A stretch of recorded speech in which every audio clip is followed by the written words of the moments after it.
The issue of homelessness is something that has been on my radar for a few different reasons. Two little personal experiences of encountering the homeless, and third, because of a new movie in theaters that I think you should go see. First, my awareness of the problem of homelessness became known to me around the holidays this past year, Thanksgiving and Christmas, because the homeless in the area where I serve began coming to our church when the library or other places weren't open. And I saw them sitting there, and they were very grateful to be able to find a warm place to be. I got to know many of them and know their names and have listened to them, and if I see them walking out on the street, they'll stop and they'll talk with me. There was one individual who really struck me, a young woman who asked for a Bible, who asked for a rosary, who asked if she could light a candle at our votive area, who attended Mass and sat in the front of the church. These people gave me a very familiar face of homelessness. The second experience of homelessness was just this past week. I was in Detroit. I was praying at the tomb of Blessed Solanus Casey. I happened to be sitting next to a bench where there was an outlet. I needed to charge my phone. I was praying there, and I observed this young woman walking in. She's rolling a suitcase. And I just observed. She goes and sits down, and about 5 minutes later, she comes up to me. And she says, "What's the address for this place?"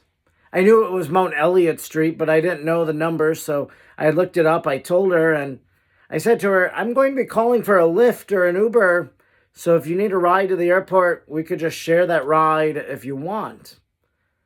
She said, "No, I got kicked out of where I was living, and now someone is coming to pick me up, one of my relatives that I haven't talked to in several years, but they're willing to take me in for the night."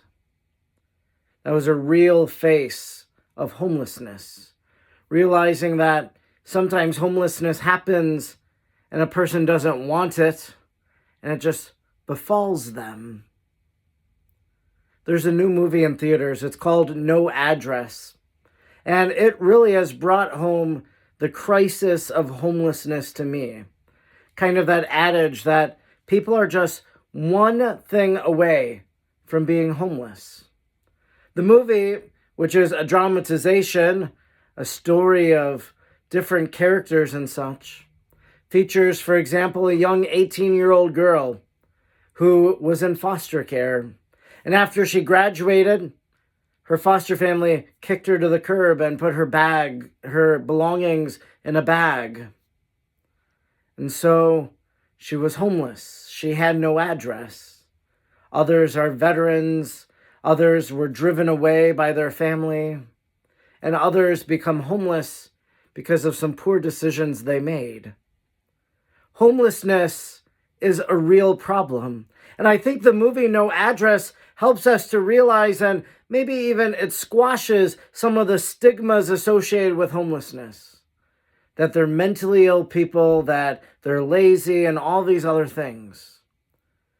In my experience of what I've seen of homelessness over the last few months, and what I saw in this movie, is that our stereotypes about homelessness sometimes are wrong.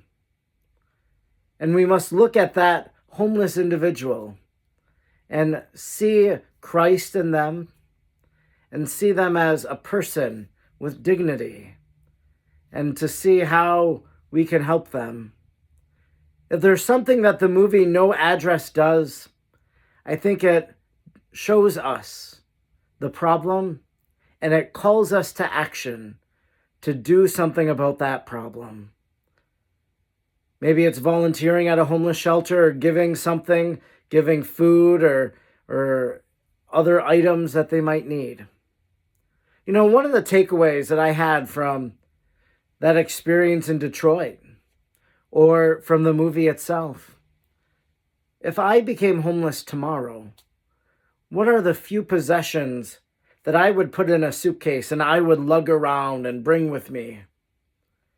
What would I leave behind if homelessness suddenly befell me? What would you take from your home if you suddenly became homeless? Let's all work together and try to figure out how we, as Christian believers, can help those who are without a home. And we remember those words of Jesus, that whatever you did to the least of my brothers and sisters, you did it for me. Let's see Jesus in our brother and sister who are living on the streets, and let's come to their aid.